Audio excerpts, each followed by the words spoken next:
Okay, next thing we move to is the instrument panel. All right, the instrument panel, it's all one piece.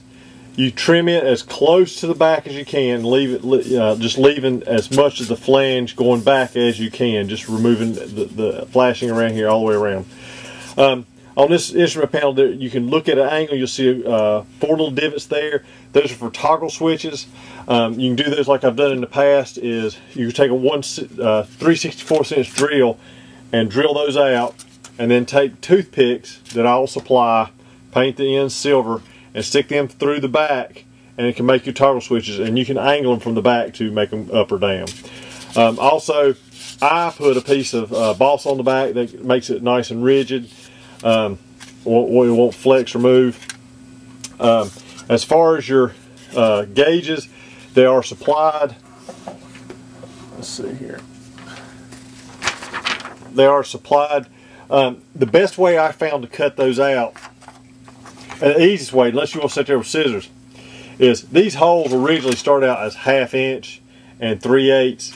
But the gauges going in is going to be, if you'll take a piece of brass tubing, this is 7/16 and a piece of 5/16, and you sharpen them from the inside, make them nice and sharp.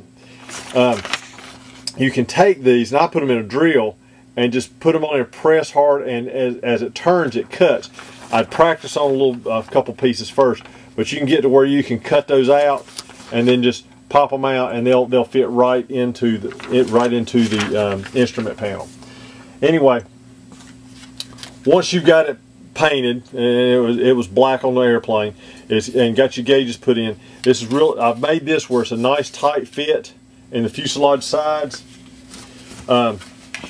In your box, and this is not going to look as good because I'm trying to hold it, but this should slide in, and it should slide right up to these pieces here on each side.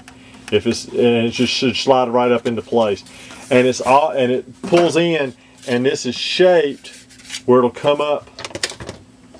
It'll contour to the fuselage here.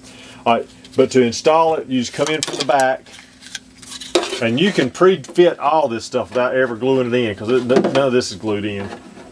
But it just slides in from the back. It should be a good tight fit. Slide it up and into place. Let's see here. You can see it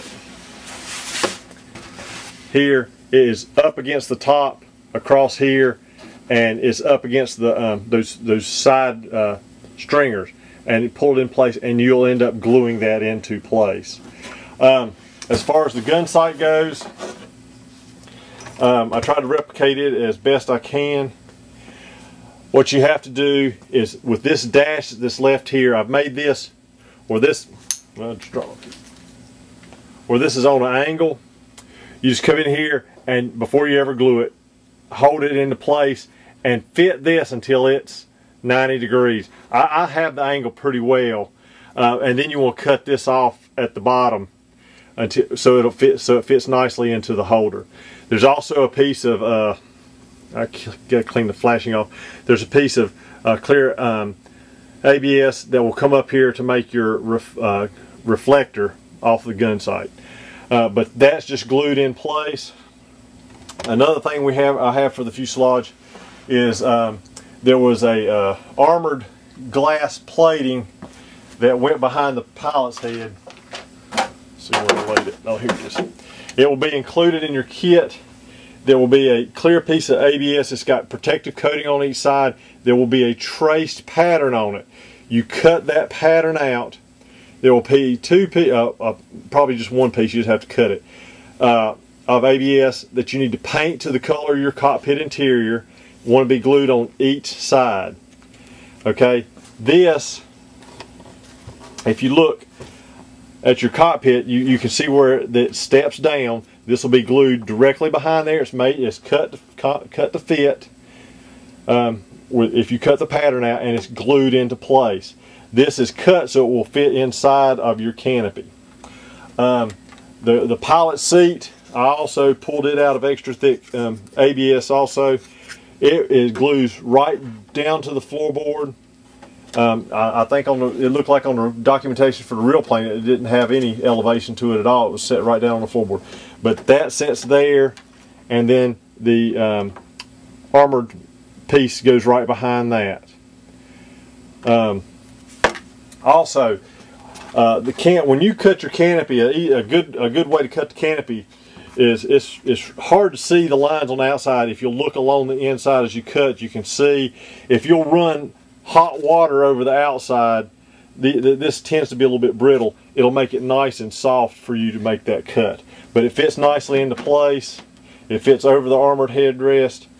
I think the cockpit kit makes a good addition to your airplane. Makes it look really nice.